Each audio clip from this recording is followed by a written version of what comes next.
नमस्कार मित्रों, महाचिति YouTube channel में एक बार फिर आपका हार्दिक स्वागत है।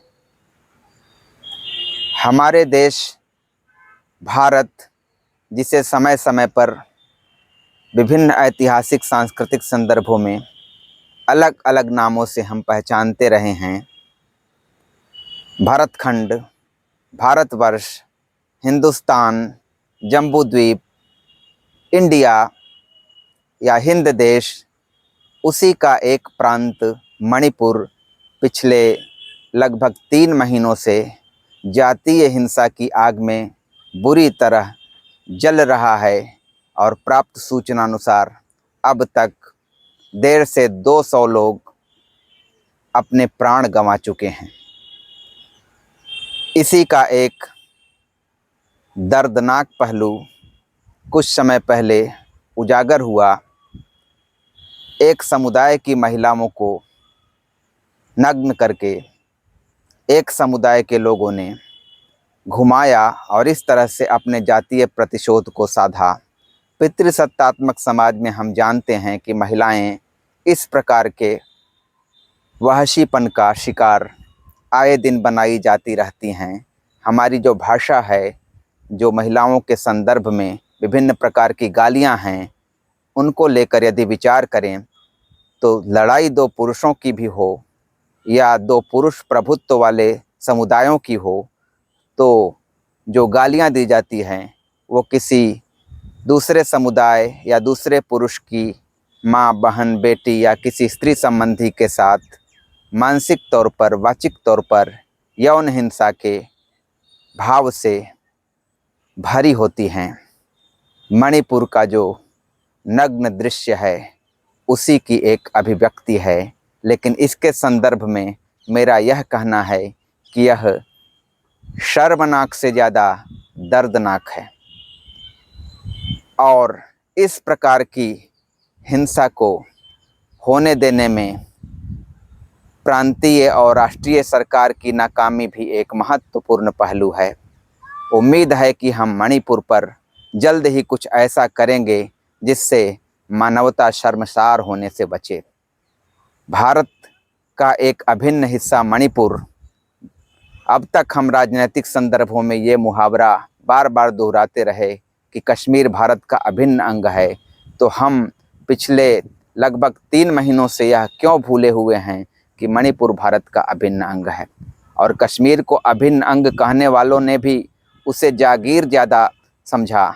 अभिन्न अंग का मतलब है कि उस अंग में यदि कहीं दर्द हो तो आपको दर्द होना चाहिए, क्योंकि आपके हाथ में, आपके पैर में, आपके शरीर के किसी हिस्से में यदि दर्द होता है तो पूरे शरीर को दर्द होता है। यदि कोई कश्मीर में हिंसा हो, तमिलनाडु में हो, अंडमान में हो या मणिपुर में हो, असम में हो, तो क्या हमें पूरे देश को दर्द नहीं होना चाहिए? इसी संदर्भ में हम आज भारत के जो अनेक नाम कुछ समय पहले आपके सामने रखे गए, उन्हीं में से 2 महत्वपूर्ण नामों को लेकर विचार करते हैं और राजनैतिक परिस्थितियां जो इस समय कुछ प्रकट हुई हैं, उन्हीं से प्रेरित है यह नाम विमर्श। अभी कुछ समय पहले आपने देखा होगा कि केंद्र में सत्तासीन एनडीए यानी राष्ट्रीय जनतांत्रिक गठबंधन को अगले लोकसभा चुनाव में चुनौती देने के लिए प्रतिपक्षी दलों का एक संगठन इंडिया नाम से उभरकर सामने आया है। एक अलायंस बना जिसको संक्षिप्ताक्षरों के साथ इंडिया कहा जा सकता है। उन्होंने इसे इंडिया कहा है। इसका पूरा रूप है Indian national developmental inclusive alliance. तो संक्षिप्ताक्षरों के साथ ये इंडिया है और इस गठबंधन का एक दावा सा है कि वह भारत की पूरी समावेशी संस्कृति का प्रतिनिधित्व कर रहा है। और इस पर जब से इस प्रकार का दावा या इस प्रकार का नामकरण सामने आया है, सत्तासीन जो गठबंधन है उसके जो भी प्रतिभागी हैं उनके बीच एक तीव्र प्रतिक्रिया हुई है और उनकी प्रतिक्रिया कुछ इस रूप में आगे बढ़ी है कि भारत और इंडिया का एक द्वंद्वात्मक विमर्श आकार लेने लगा है। कई लोग ये कहना चाह रहे हैं कि यह देश वस्तुतः भारत है, इंडिया तो एक विदेशी नाम है या गुलामी का सूचक नाम है। इसमें कितनी सच्चाई है, इसी पर हम एक संक्षिप्त विचार करने का आज प्रयास करते हैं। हम जानते हैं कि इस देश में जो एक नाम हिंदुस्तान है, इस देश का प्रचलता है, उसका एक इतिहास है। और हिंदुस्तान कहने से या हिंदू कहने से या हिंदी कहने से हमें कोई परहेज नहीं होता। वस्तुतः जिस स्रोत से हिंदू शब्द या हिंदी शब्द है, उसी स्रोत से इंडिया शब्द भी है। और यह इतना नया भी नहीं है और सीधे सीधे ऐसा भी नहीं कहा जा सकता कि यह गुलामी का सूचक है।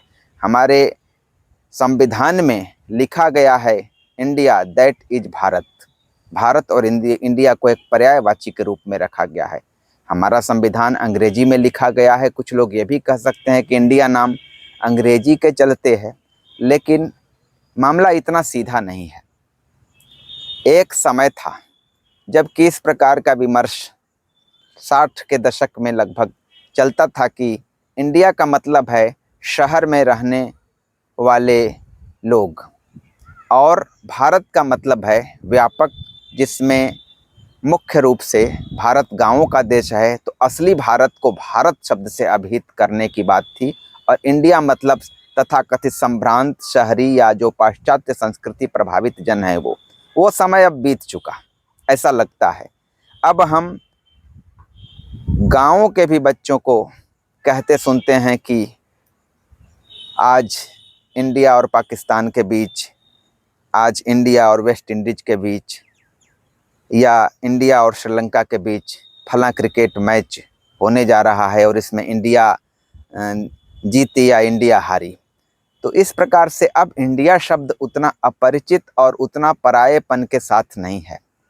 इंडिया शब्द को इतिहास में हम देखें तो जो भारत के पश्चिमोत्तर हिस्से में बहने वाली नदी है सिंधु, उससे जो उसका फारसी उच्चारण, फारसी प्राचीन फारसी में जो स का ह के रूप में उच्चारण करने की प्रवृत्ति थी, उसके तहत हिंदू उच्चारण हुआ था। और यह घटना ईसा के 500-600 साल पहले की है। तो सिंधु से हिंदू और हिंदू से हिंद, वहाँ एक प्रत्यय दीर्घ ई और क जो फारसी का था वो लग के हिंदीक बना। इसका आशय था कि हिंद का, और हिंद का आशय था कि सिंधु नदी के आसपास का इलाका। धीरे धीरे ईरानियों का परिचय भारत के अन्य हिस्सों से बढ़ते गया और धीरे धीरे पूरे देश को वो हिंद के रूप में पहचानने लगे। हिंदीक शब्द जो बना, जिसमें हिंद एक, हिंदीक उसी का ग्रीक उच्चारण इंडिक हुआ। हम जानते हैं कि 3री-4थी शताब्दी ईसा पूर्व के एक पर्यटक या जो चंद्रगुप्त मौर्य के दरबार में दरबारी थे, मेगास्थनीज, उन्होंने इंडिका नामक किताब लिखी थी। तो इंडिया का मूल स्रोत ग्रीक प्रतीत होता है। हिंदी का ही ग्रीक उच्चारण इंडिक था और इंडिका मेगास्थनीज ने लिखी। तो इंडिया नाम इतना नया नहीं है, बहुत पुराना है। यदि आपको हिंद से, हिंदी से, हिंदुस्तान से या हिंदू से कोई दिक्कत नहीं है तो इंडिया से फिर क्यों दिक्कत? और वो भी तब जब समय इतना बदल चुका है कि अब इंडिया और भारत को लेकर जो सभ्यता का विमर्श है वो धुंधला हो चुका है। अब भारत बराबर इंडिया पहले से ज़्यादा घनीभूत रूप में है। हिंदी के महान भाषा वैज्ञानिक और आलोचक रामविलास शर्मा को यहाँ उद्धृत करना समीचीन होगा। उन्होंने साहित्य अकादमी की 72 सदस्यता को प्राप्त करते समय जो वक्तव्य दिया था, उसकी कुछ लाइनों को यहाँ हम, उनके आशयों को यहाँ हम उद्धृत करें। एक समय था जब देश में पश्चिमोत्तर प्रांत में सरस्वती नदी बहती थी।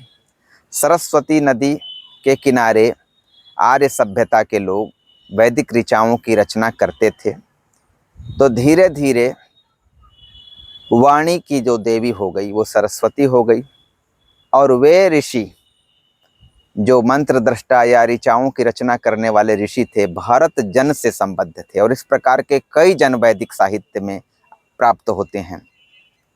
10 जनों का भरत जन के साथ युद्ध हुआ था, दाशराज्य युद्ध, तो उसे भी आप संदर्भित करें तो भरत जन से संबंधित उन ऋषियों के चलते सरस्वती का एक नाम भारती भी हुआ। तो विद्या की देवी एक नदी देवता का किस प्रकार से विद्या और ज्ञान की देवी के रूप में रूपांतरण हुआ, और इस प्रकार की रूपांतरण घटना विश्व की कई नदी घाटी सभ्यताओं में दिखाई देती है। जैसे कि मिस्र की सभ्यता में नील धीरे धीरे देवी के रूप में ढल गई, तो भारत की सरस्वती नदी का इस प्रकार से दैवीकरण हुआ। तो भारती, सरस्वती और भरत जन के नाम पर इस देश का नाम भारत हुआ, ऐसा भी कहा जा सकता है। कई लोग भारत के नाम के पीछे जिस भरत की तलाश करते हैं वो दुष्यंत पुत्र, जो महाभारत के प्रसिद्ध राजा दुष्यंत हैं, दुष्यंत शकुंतला वाली कहानी आपने पढ़ी होगी। तो दुष्यंत पुत्र भरत और इतने बहादुर थे कि शेर के बच्चे के दांत गिनते थे। कुछ लोग जैन धर्म के एक तीर्थंकर ऋषभ देव से भरत को जोड़ते हैं। चाहे सच्चाई जो हो, भारत के नाम के साथ भारत का जुड़ा रहना एक बहुत प्राचीन सांस्कृतिक संदर्भ है, और उसी भारत के पर्यायवाची के रूप में हम इंडिया को आज लगभग स्वीकार कर चुके हैं। तो इस तरह से सभ्यता का अब वैसा विभाजनकारी विमर्श संभव नहीं प्रतीत होता। हमें दोनों नामों को या भारत के जितने पर्यायवाची हैं सभी को समान रूप से स्वीकार करना चाहिए। आज का वीडियो इतना ही, और एक बार फिर से मणिपुर की जातीय हिंसा में शहीद हुए लोगों के प्रति एक श्रद्धांजलि के साथ ये कामना करते हैं कि वह जातीय हिंसा जल्द थमे। वहाँ के जो एक बड़े समुदाय मैतेई हैं, जो कि स्वभावतः वैष्णव हैं और उनके भीतर वैष्णवी सहिष्णुता रही है, उनको किस प्रकार से कट्टरता में बदला गया है एक लंबे विभाजनकारी प्रोजेक्ट के तहत, उससे वे दूर हों और अपनी सहिष्णुता का वे परिचय दें, और दोनों समुदाय अपनी सहिष्णुता का परिचय दें। एक मैतेई और कुकी दोनों की हिंसा थमे, और इसमें हम सब जल्दी से एक शांतिपूर्ण भारत को फिर से देखें, पूर्वोत्तर शांत हो। इसी कामना के साथ आज का वीडियो मैं पूरा करना चाहता हूं। जल्द ही किसी नए विषय पर कोई नया वीडियो लेकर मैं आपके समक्ष उपस्थित होऊंगा। तब तक के लिए नमस्कार।